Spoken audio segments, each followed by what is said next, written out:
আরে এগুলো তো ময়লা কাপড়, তাই না? দিন, এটা আমাকে দিন। ভাই, আমি আসছি।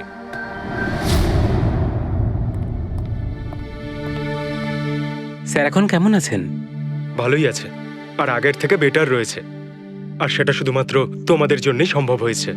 যদি তোমরা এখানে রোজ না আসতে, তাহলে হয়তো উনি সুস্থ হতে পারতেন না। আরে দাদা, এভাবে বলো না। স্যার তো আমাদের কাছে মা বাবার থেকেও বড়। একদম ঠিক। আর আমরা জীবনে যা কিছু শিখেছি সবকিছু স্যারের জন্যই হয়েছে। হ্যাঁ, এইভাবে তোমরা যদি আমাদের পাশে এসে না দাঁড়াতে, হয়তো আমরা দুজন এইভাবে বাবার দেখাশোনা করে উঠতে পারতাম না।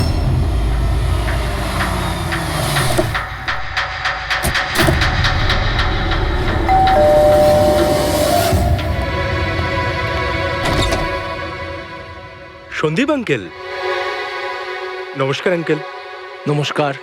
ভালো আছো? তোমার বাবা কেমন? ভালো আছেন, খুব ভালো আছেন। বাহ, বেশ কথা। দেখো, ওর জন্য এটা এনেছিলাম।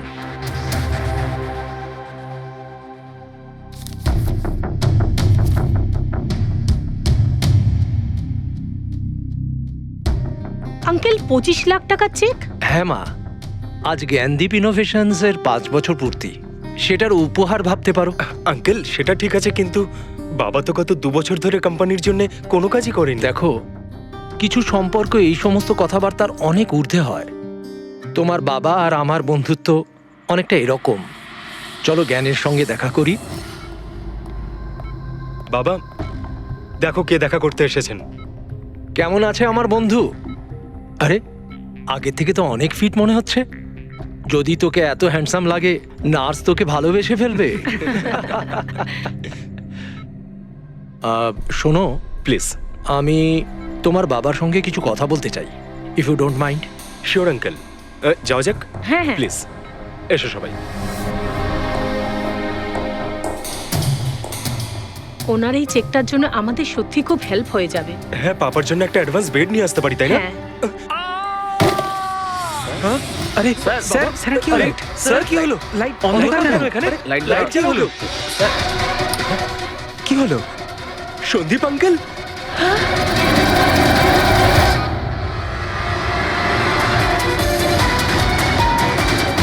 I think he is dead. Gyan sir, আপনি ঠিক আছেন তো? এই ছুরিটা ক্যান্সারের হাতে?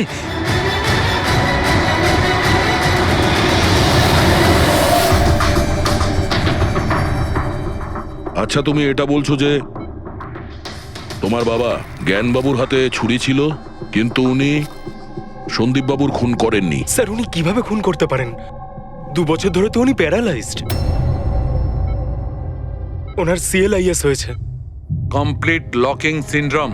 হ্যাঁ স্যার, এই পরিস্থিতিতে শরীরের কোনো অংশই কাজ করে না, এমনকি চোখের পাতা পর্যন্ত পড়ে না। ওনার প্যারালাইসিস হলো কি করে? স্যার 2 বছর আগে বাবার একটা অ্যাক্সিডেন্ট হয়েছিল। অদ্ভুত ব্যাপার, 2 বছর আগে ওনার অ্যাক্সিডেন্ট হয়েছিল, তখন থেকে উনি বিছানায়। তাহলে ওনার হাতে ছুরি এলো কি করে? স্যার এটা অসম্ভব। খুন জ্ঞান স্যার নয়, অন্য কেউ করেছেন। আরে কিন্তু ছুরি তো ওনার হাতেই ছিল। হয়তো খুনি এই কাজটা করেছে। তার মানে হলো এই রুমে জ্ঞানবাবু আর সন্দীপবাবু ছাড়া আরো কেউ ছিল? না স্যার, আমরা সবাই তো নিচেই ছিলাম। হ্যাঁ স্যার, আর ঘরে তো আর কেউ ছিল না স্যার। তার মানে তুমি এটা বলতে চাইছো যে এই খুন জ্ঞানবাবু করেছেন? না স্যার, আমি সেটা বলতে চাইনি। তুমি কি বলতে চাইছো? সন্দীপ তাহলে নিজেকেই ছুরি মেরেছে, আর মারা যাওয়ার আগে ছুরিটা ওনার হাতে ধরিয়ে দিয়ে যায়? হ্যাঁ, আবার এমন নয় তো যে জ্ঞানবাবুর কোনো শরীর খারাপই নয়, শুধু অ্যাক্টিং করছেন। স্যার আপনি এসব কি বলছেন? যেটা আপনি শুনলেন, যদি আপনার কোনো আপত্তি না থাকে, আমরা আপনার বাবাকে আরেকবার চেক করতে চাই। করুন আপনি। আমরা কি মিথ্যা বলছি নাকি? দেখে নিচ্ছি।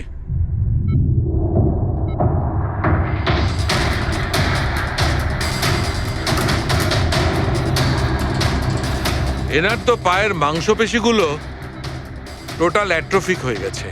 তার মানে মানে এক কথায় বলতে পারো যে পায়ের মাংসপেশিগুলো একদম ওই শিথিল হয়ে গেছে। উনি যদি চানও তাহলে 1 ইঞ্চিও এই খাট থেকে নড়তে পারবেন না। স্যার এবার তো আপনাদের বিশ্বাস হয়েছে, তাই না, যে আমার বাবা নাটক করছে না?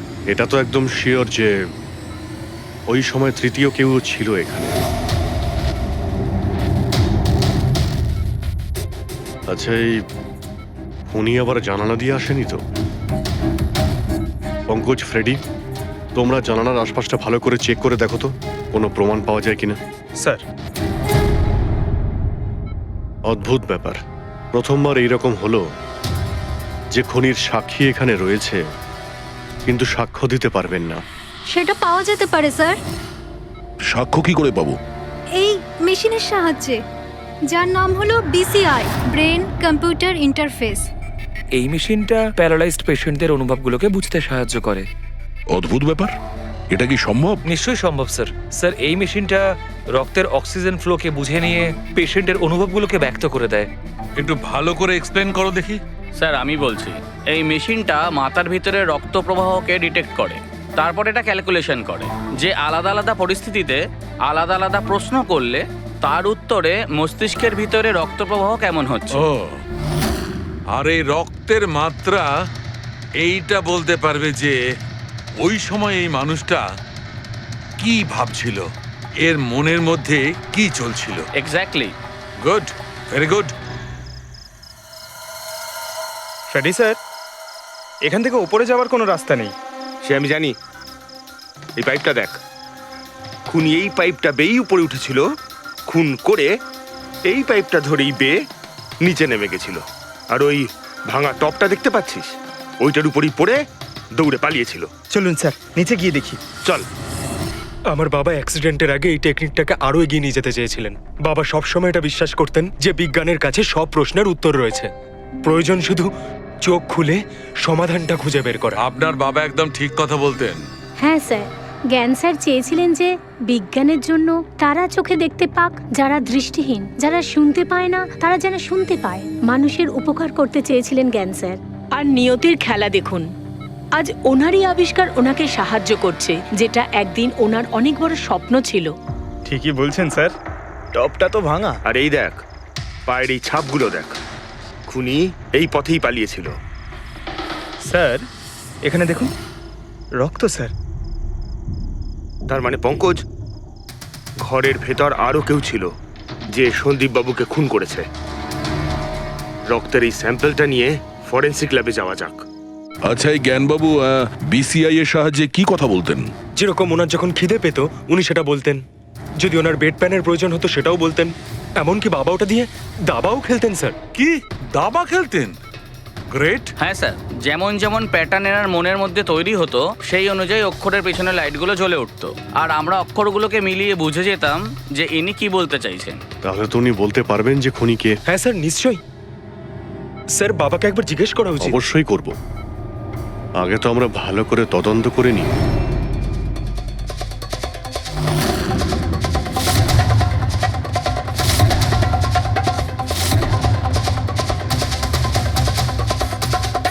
সারিকা, ছুরির মধ্যে কিছু পেলে? শুধু মিস্টার জ্ঞানের আঙুলে ছাপ পাওয়া গেছে, আর কারোরই নয়। তাহলে হতে পারে খুনি গ্লাভস পরেছিল স্যার খুন করার সময়। তার মানে খুনি জানলা দিয়ে ঘরের ভেতরে আসে, ও সন্দীপকে মারে, আর সেই ছুরিটা জ্ঞানের হাতে ধরিয়ে দেয়, আর তারপর লোকেরা এই রুমে আসার আগেই ও জানলা দিয়ে পালিয়ে যায়। স্যার, এটাও তো হতে পারে যে খুনি কোনো বাড়ির লোক। না পূর্বী, রুমে যতগুলো লোক ছিল স্যার, তাদের কারোর শরীরে এই চোট বা আঘাতের চিহ্ন ছিল না স্যার। আর ওই শুকিয়ে যাওয়া রক্ত, ওটা কোনো বাইরের লোকেরই। একটা কথা বুঝতে পারছি না দয়া, যদি খুনি বাইরের লোক হয় তাহলে এটা কি করে জানলো যে সন্দীপ জ্ঞানের সঙ্গে দেখা করতে আসবে? 10 মিনিট আগে সন্দীপ পৌঁছে যায় আর তারপর ওর খুন হয়ে যায়। স্যার এমন মনে হচ্ছে যে হতে পারে এই খুনি সন্দীপ বাবুকে ফলো করছিল, আর যখন সন্দীপ বাবু তার পুরো দিনের শিডিউল বানাচ্ছিল, হতে পারে কোনোভাবেও জেনে গেছিল যে বিকেল বেলায় সন্দীপ বাবু জ্ঞান বাবুর সঙ্গে দেখা করতে যাচ্ছেন। সে ঠিক আছে, কিন্তু এরা দুজনেই সন্দীপ আর জ্ঞানবাবু কথা বলবে সেটা কি করে জানলো? স্যার এটাও হতে পারে যে খুনি জানতো না, আর যেহেতু ও ওকে ফলো করছিল, যেই সুযোগ পেয়েছে রুমে ঢুকে ওকে মেরে দিয়েছে। দয়া, নিশ্চয়ই ওর সঙ্গে কোনো শত্রুতা ছিল এই সন্দীপের ওপর, সেই জন্যই তো খুনি পিছু না ছাড়েনি। আর বস, যার সঙ্গে এই সন্দীপ বাবুর শত্রুতা ছিল তার প্লাস্টিক অ্যানিমিয়া ছিল। ও আচ্ছা, এই জিনিসটা আসলে কি স্যার? পঙ্কজ, এটা একটা খুব রেয়ার ডিজিজ। এই অসুখটা খুব কম লোকের হয়। এতে মানুষের বোন ম্যারো আর বোন ম্যারো স্টেম সেলস ধীরে ধীরে নষ্ট হতে থাকে। রক্তের লোহিত রক্তকণিকা, শ্বেত রক্তকণিকা আর প্লেটলেটস সব ধীরে ধীরে নষ্ট হতে থাকে। যদি এই রোগটা রেয়ার হয় তাহলে খোঁজ নেওয়া খুব একটা কঠিন হবে না যে শহরে কতজন লোক আছে যাদের এই ধরনের রোগ আছে। এ প্লাস্টিক অ্যানিমিয়া।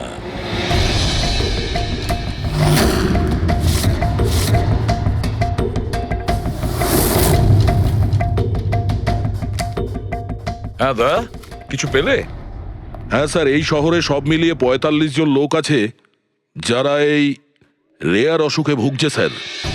তাদের মধ্যে ১৬ জন তো দেশেই নেই।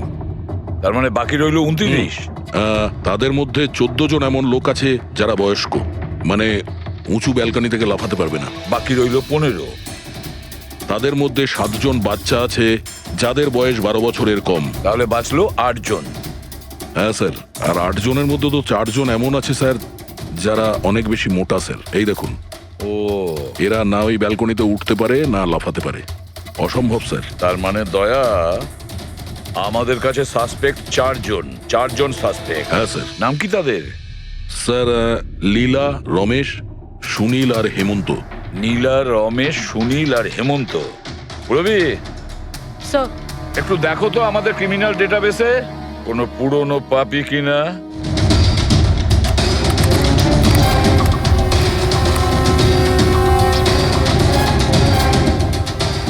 পেয়ে গেছি, রমেশ।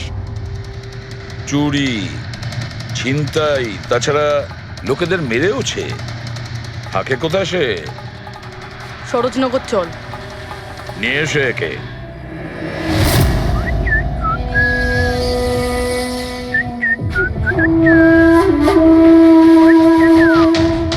মালা, একটা ফুলের মালা আমাকেও একটু পরাও। আচ্ছা বলো, বিয়ে কবে করছো? বিয়ে? আর তোকে? আমার এতটাও খারাপ সময় আসেনি যে তোকে বিয়ে করতে হবে। কেন?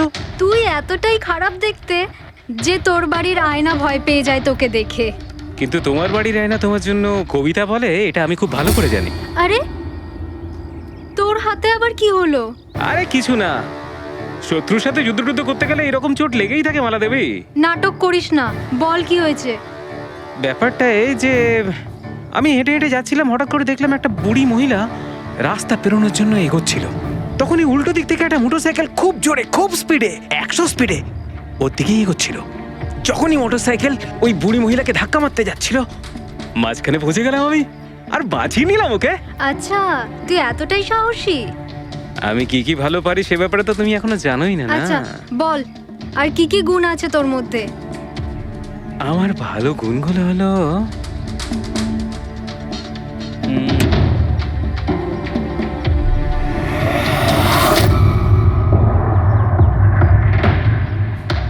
কি হলো? তোর মুখটা ভয়ে এভাবে ফ্যাকাশে হয়ে গেল। মালা, মালা আমাকে একটু একটু একটু লুকোতে দে। আরে মালা লুকোতে দে। লুকোচ্ছিস কেন? আরে মালা, আরে কেন লুকোচ্ছিস তুই? এটা কি করে দিলি তুই? আমার সব ফুল নষ্ট করে দিলি। স্যার, এ তো সেই।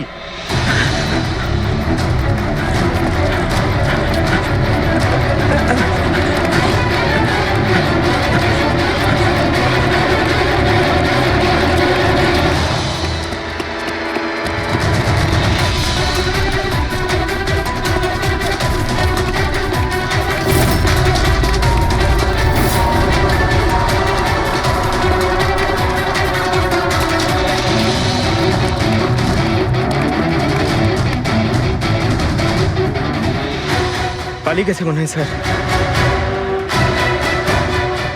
যাবেটা কোথায়?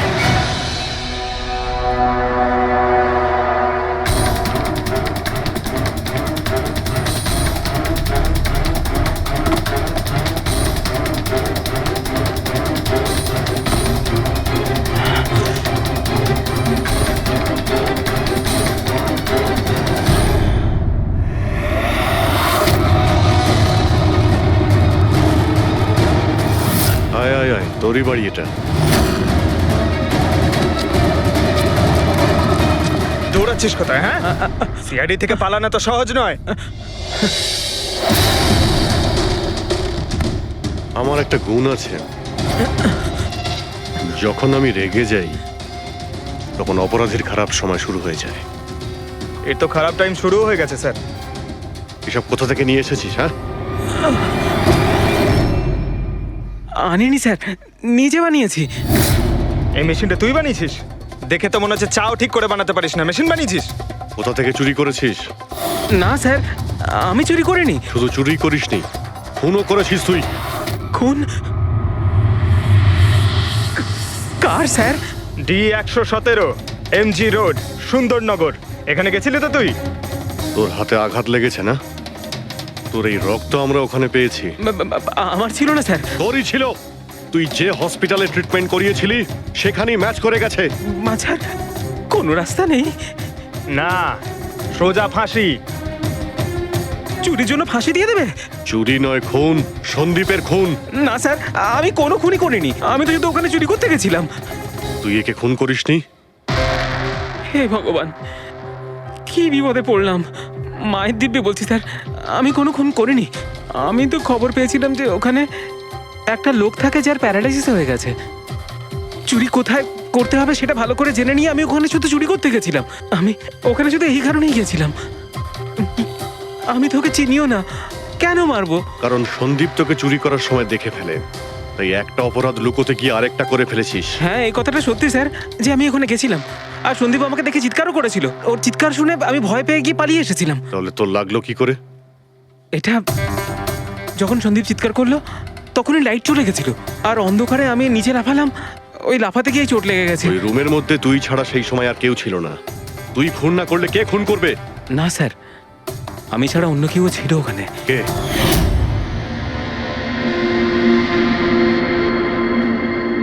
কে? কে তুমি? হ্যাঁ, অন্ধকারে মুখটা তো ঠিক দেখতে পাইনি, তবে ওর ঘড়িটা চকচক করছিল। ঘড়ি? সন্দীপ তো কোনো ঘড়ি পড়েছিল না। স্যার, ও মিথ্যে বলছে। কোনো মানুষ ছিল না, কোনো ঘড়ি ছিল না। কেউ ছিল কি ছিল না তার উত্তর তো ওই দিতে পারবে।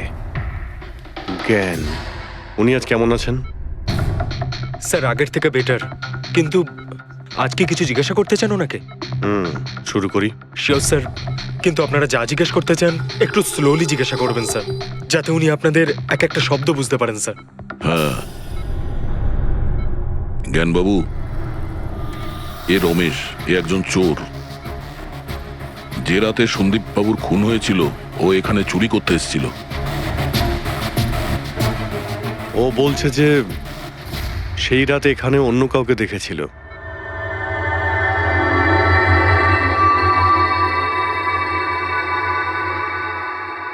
রমেশ, ওই রাত্রে তুমি যেখানে দাঁড়িয়েছিলে সেখানে গিয়ে দাঁড়িয়ে যাও। হ্যাঁ স্যার। স্যার, আমি এই দিক দিয়ে ঢুকেছিলাম আর এখানে এলাম, আর তারপর আমি এদিকে দেখলাম, আর যখনই আমি এখানে পৌঁছালাম দেখলাম সন্দীপ ওখানে দাঁড়িয়ে আছে।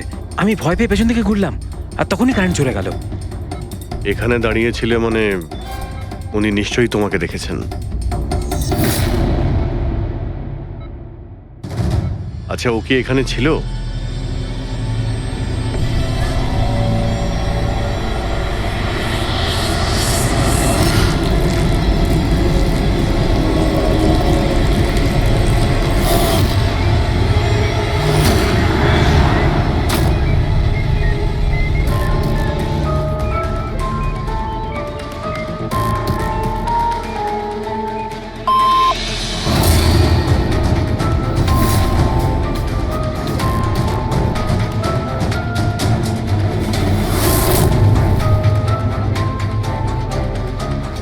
আচ্ছা, রমেশই কি খুন করেছিল?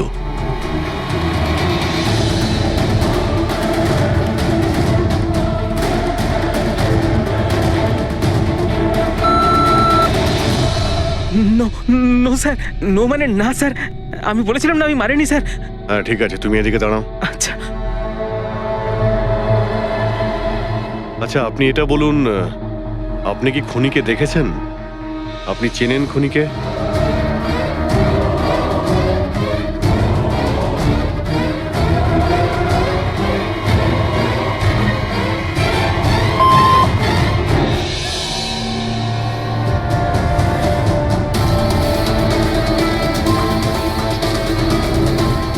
আচ্ছা, খুনি এই মুহূর্তে এই রুমে আছে?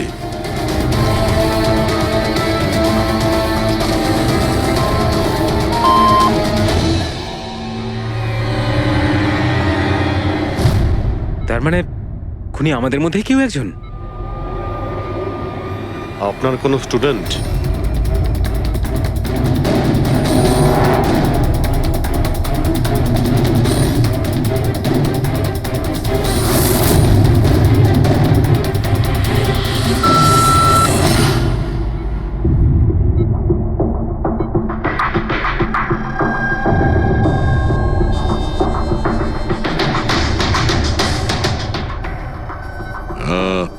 নার্স কিংবা ওয়ার্ড বয়? এসবের মধ্যে আপনারা আমাকে কেন টানছেন? আপনি যদি কিছু করেই না থাকেন, আপনি ভয় পাচ্ছেন কেন?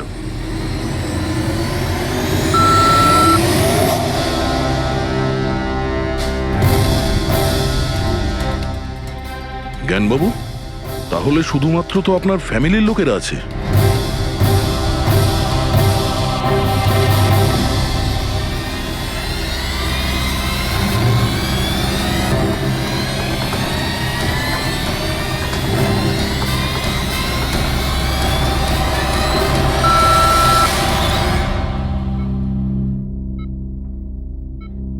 এখন তো শুধু আমিই আছি, কিন্তু আমি এই খুন করিনি। জ্ঞানবাবু, আচ্ছা জ্ঞানবাবু, রিনা খুনি?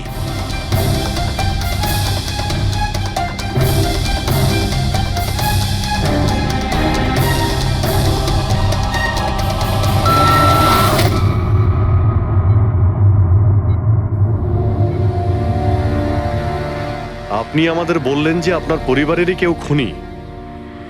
তাহলে সে কে?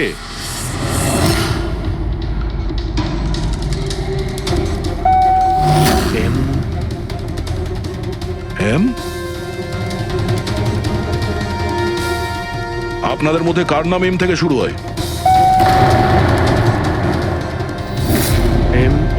মি, মানে উনি? জ্ঞানবাবু, আপনি বলছেন যে খুন আপনি করেছেন?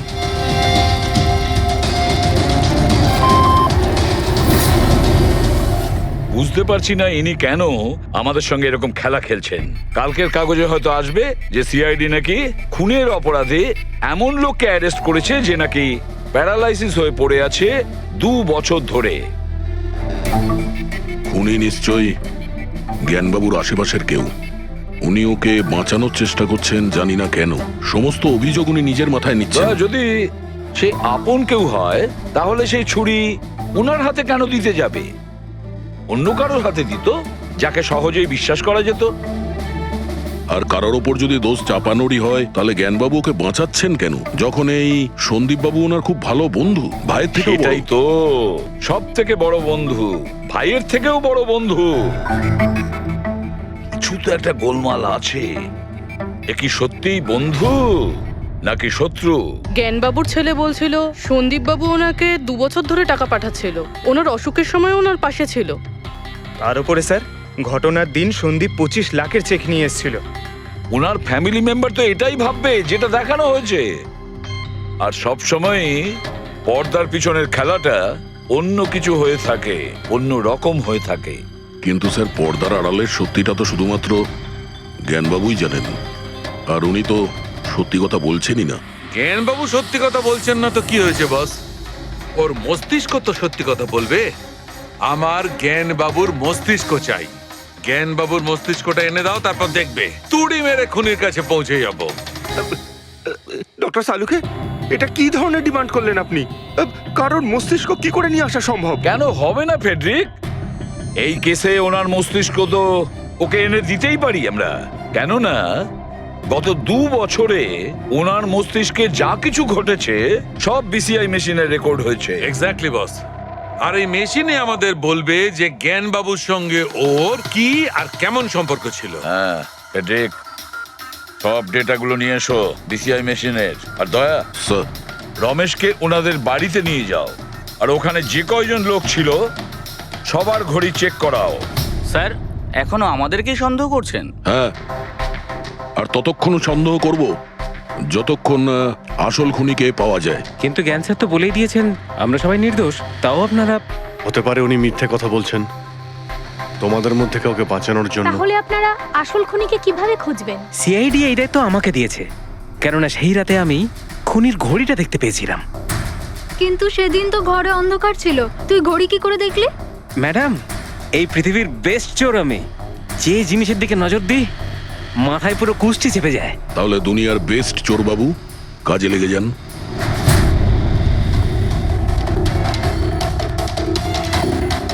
সস্তা, টেকসই, সুন্দর, 11,000 টাকা। না, এ নয়।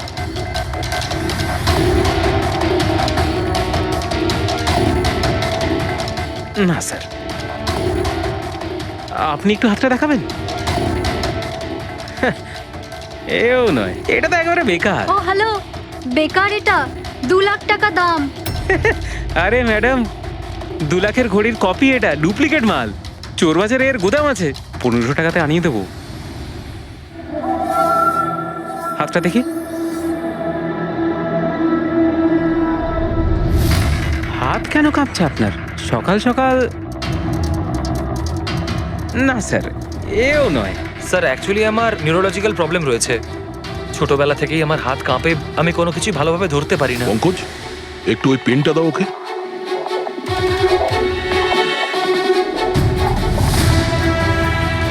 ঠিক করে ধরবেন আপনি। এ তো পেনটাও ধরতে পারছে না।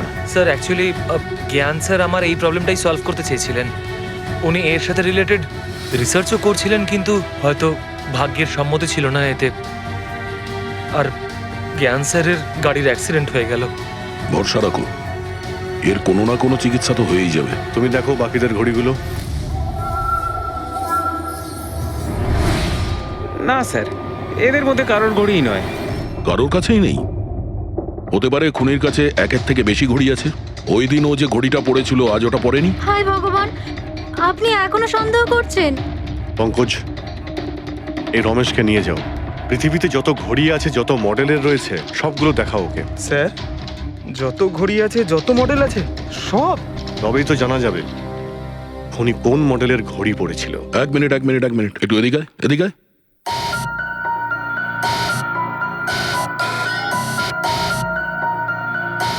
এই নাও, নিজের মানিব্যাগ সাবধানে রাখবেন যখন এই লোকটার সাথে আছে। হ্যাঁ, বলেছিলাম না পৃথিবীর বেস্ট চোর আমি। আর দীপিকার ইয়াররিং আমার ইয়াররিংস? বার কর। স্যার, আপনি এটাও দেখে ফেলেছেন? সিআইডি থেকে কিছু লুকোনো যায় না। হ্যাঁ, যা। আয় বেস্ট চোর, এদিকে আয়। আপনারা এটা বলুন যে এই জ্ঞানবাবু আর সন্দীপের মধ্যে কোনো কি প্রবলেম চলছিল? স্যার, খুব ভালো সম্পর্ক ছিল। তাহলে জ্ঞানবাবু সন্দীপ বাবুর খুনের অভিযোগ নিজের মাথায় নিলেন কেন? ওনাদের দুজনের ভেতরে কোনো টেনশন হয়েছিল? না স্যার, কোনো টেনশন তো ছিল না, কিন্তু একটা বিষয় নিয়ে তর্ক হচ্ছিল। অ্যাক্সিডেন্টের ঠিক আগে ওনার বিসিআই মেশিনটা একটা পয়েন্টে এসে আটকে গেছিল, আর কোনো রকম সলিউশনও পাওয়া যাচ্ছিল না। এই জন্য জ্ঞান স্যার সবসময় বিরক্ত থাকতেন আর খুব রাগও করতেন।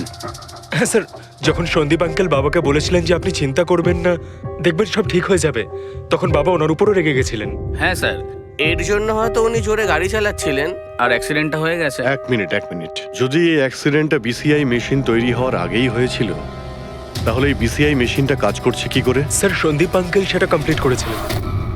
সন্দীপ বাবু? কিন্তু উনি তো কোনো সায়েন্টিস্ট ছিলেনই না। হ্যাঁ, কিন্তু জানি না স্যার, সন্দীপ আঙ্কেল ওই মেশিনের সব সমস্যাগুলো ঠিক করে দিয়েছিলেন স্যার। আর বাবার অ্যাক্সিডেন্টের 1 মাস পরেই ওটা কাজ করতে শুরু করে দেয়, আর প্রজেক্টও সাকসেসফুল হয়েছে স্যার। অদ্ভুত ব্যাপার, এটা কি করে হতে পারে? একজন নন সায়েন্টিস্ট এরকম কমপ্লিকেটেড মেশিন কি করে চালু করতে পারে, যেটা ওনার মতো বৈজ্ঞানিকই শুরু করতে পারেননি? বোধহয় আন্দাজি করে ফেলেছিলেন।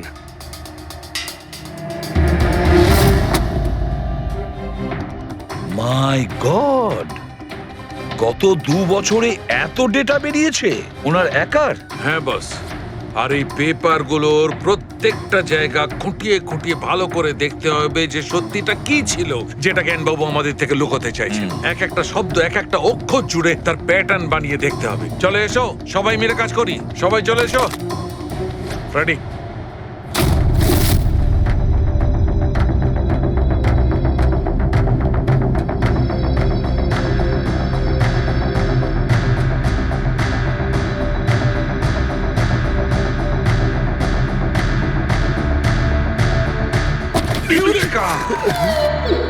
কি হলো স্যার? কি পেলেন? জানতে পারা গেছে যে আসলে ওই রহস্যটা কি, আর এই রহস্যে আছে একটা ভিলেন। জানতে পেরেছি যে জ্ঞানবাবু কিভাবে একটা একটা অক্ষর জুড়ে এই ঘটনাটাকে ব্যাখ্যা করেছেন। অক্ষর, অক্ষর থেকে তৈরি শব্দ, আর শব্দ থেকে তৈরি বাক্য, সেন্টেন্স। না জানি কত সময় লেগেছিল ওনার পুরো ঘটনাটা, পুরো সত্যিটা এভাবে বলার জন্য। হ্যাঁ বস, কম করে 6 মাস। আর সেটা তখন শুরু হয়েছিল অ্যাক্সিডেন্টের ঠিক আগে। আজকের পর থেকে এই কোম্পানিতে তুমি সাইলেন্ট পার্টনার, আর তোমার লাভ শুধুমাত্র 5% হবে, আর তার থেকে বেশি তুমি 1 টাকাও পাবে না। ও ওকে ওকে ওকে ওকে, আমার মনে হচ্ছে তোমার এই প্রজেক্টটা কমপ্লিট হয়ে গেছে আর তুমি সফল হয়ে গেছো। হ্যাঁ হ্যাঁ, আমি সফল হয়ে গেছি, কিন্তু আমি এই মেশিনটা গরিবদের জন্য বানিয়েছি, মানবতার জন্য বানিয়েছি, তোমার মতো লোভী মানুষদের জন্য বানাইনি। আজকের পর থেকে আমরা একসাথে কাজ করব না। আমি যাচ্ছি, কফির জন্যে বৌদিকে ধন্যবাদ জানিয়ে যাচ্ছি।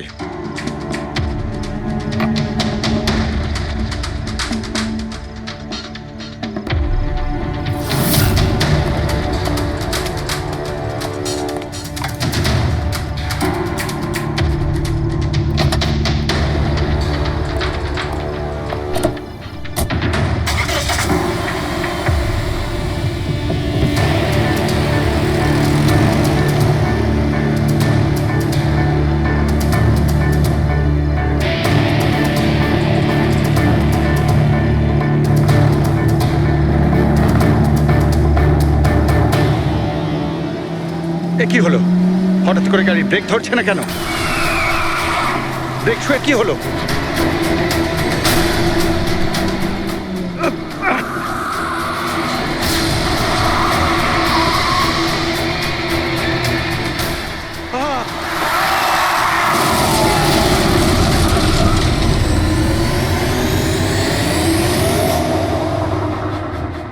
এবার বুঝতে পেরেছো আমাকে ঘাটানোর পরিণাম?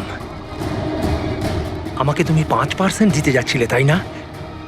এবার দেখো, আমি তোমাকে 5% দেব সারা জীবনের জন্য। তার মানে সন্দীপ যে বন্ধুত্বের নাটকটা করছিল আসলে ও মুখোশ পড়া শয়তান ছিল। আর স্যার, যদি পুরো ডেটা এই কাগজে লেখা থাকে, তার মানে হলো জ্ঞানবাবু এই কথাটা নিজের মনে রাখেননি, কাউকে না কাউকে সন্দীপবাবুর আসল উদ্দেশ্যটা বলেছেন।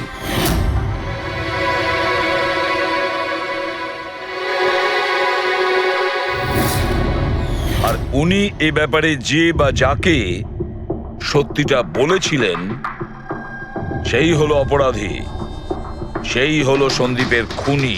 কিন্তু স্যার, যদি খুনি জ্ঞানবাবুর হয়ে প্রতিশোধ নিতে চাইতো, তাহলে খুনি ছুরিটা জ্ঞানবাবুর হাতে কেন ধরালো? ওনাকে ফাঁসাতে চাইছিল? না পুরবি, আমার তো মনে হয় না। খুনি ওনাকে সান্ত্বনা দিতে চেয়েছিল, যে এটা বোঝাতে চেয়েছিল যে দেখুন, আমি আপনার হয়ে সন্দীপকে মেরে ফেলেছি, আপনার প্রতিশোধ আমি নিলাম। আর তাকে বাঁচানোর জন্য জ্ঞানবাবু পুরো অভিযোগ নিজের উপর নিয়ে নিয়েছেন। দয়া, খুনির কাছে পৌঁছানোর একটাই রাস্তা আছে, সেই ঘড়িটা, রিস্ট ওয়াচ, যেটা রমেশ দেখেছিল।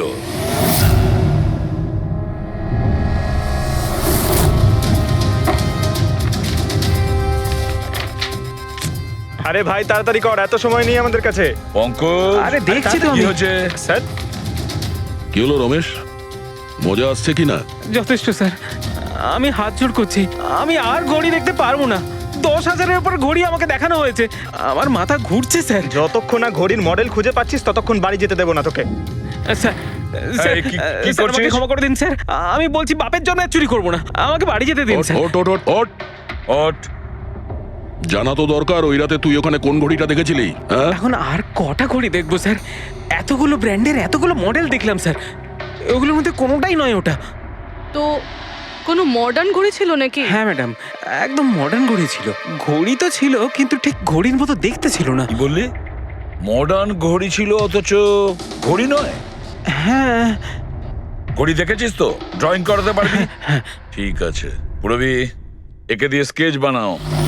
স্যার, হ্যাঁ, স্যার এইটা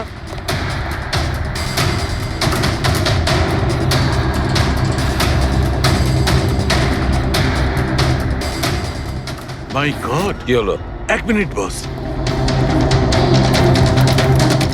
একদম জ্যাকপট লেগে গেছে। রমেশ, এদিকে এসো। আগে মন দিয়ে দেখো, এই ঘড়িটাই ছিল। এটাই ছিল, একদম এটাই। আপনি একটু আপনার হাজবেন্ডকে ডাকুন। কিন্তু আপনারা কারা? আপনি ডাকুন না ওনাকে, উনি চেনেন আমাদের। সোনু, সোনু একটু বাইরে এসো, কারা দেখা করতে এসেছে?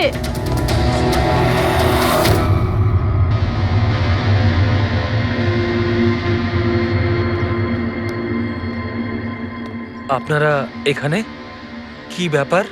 এমনি এখান দিয়ে যাচ্ছিলাম, তাই ভাবলাম যে দেখা করে যাই। আমি এরকম কথা আগেও শুনেছি। দেখা করে যাই না, তোমাকে গ্রেপ্তার করে নিয়ে যাই। গ্রেপ্তার? কিন্তু কিসের জন্য? আপনার স্বামী সন্দীপকে খুন করেছে। স্যার, আমি আপনাদেরকে বলেছিলাম তো, এই দেখুন, আমি ঠিক করে জলটাই খেতে পারি না, কারোর মার্ডার কি করে করব? খুন তো করেছো, আর তুমি এই হাত দিয়েই করেছো। কোথায় সেই সেটলা ওয়াচ? হ্যাঁ, ঘড়ি কোথায়? স্যার, আপনারা কোন ঘড়ির কথা বলছেন আমি কিচ্ছু জানি না। এক্ষুনি তুমি জানতে পারবে কোন ঘড়ির কথা বলছি। ফ্রেডি, পঙ্কজ, ঘরে তল্লাশি নাও। পঙ্কজ, উপরে যা, আমি বেডরুমটা দেখছি।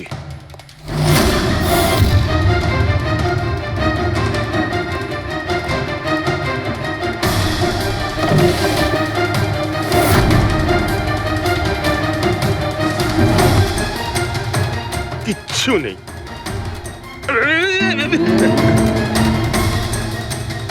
কি ফুটলো? স্যার,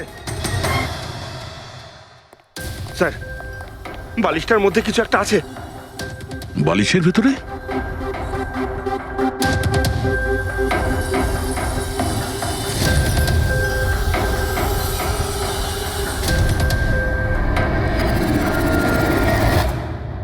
তাই তো, ঘড়ির মতো দেখতে। হ্যাঁ। এই ঘড়িটা কার? আর এই বালিশের ভেতরে কি করছে? আমি কি করে জানবো? যে দোকানদারের থেকে বালিশটা কিনেছিলাম তারই হবে। বড় এটা। স্যার, আমি কারোর ঘড়ি কেন পড়তে যাবো স্যার? তুমি এটা পড়বে নাকি অ্যারেস্ট করবো আমরা? অভিজিৎ, একটা কাজ করি, আগে আগে ঘড়ি পরাই, হাত করা তো নিজের থেকেই লেগে যাবে। হ্যাঁ, নাও ওই ঘড়িটা খোলো। স্যার,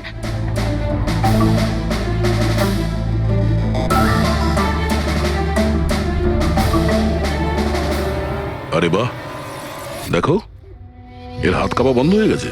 হ্যাঁ স্যার, তো চমৎকার হয়ে গেল, এর হাত কাঁপা থেমে গেল। এটা কোনো চমৎকার নয়, এটা সায়েন্স। এবার দেখো এই ঘড়িটা পরার পরে সোনু কত সহজে খুন করতে পারে।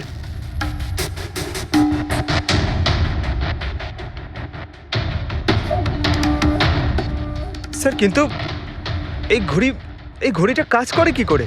এটাকে সেটলা বলে পঙ্কজ। মোশন সেন্সর আর আর্টিফিশিয়াল ইন্টেলিজেন্স টেকনিক দিয়ে বানানো হয় এই ঘড়ি, কারণ ওর মতো যাদের এই রোগ আছে তাদের জন্য, মানে যাদের হাত কাঁপে। শুধু একটাই উদ্দেশ্য ছিল আমার, প্রতিশোধ আর প্রতিশোধ। জ্ঞান স্যার আমাকে বিসিআই এর সাহায্যে সবকিছু বলে দিয়েছিলেন। আপনাকে কথা দিচ্ছি স্যার, আপনার শত্রুদের শাস্তি দিলেই আমি একটু শান্তি পাবো।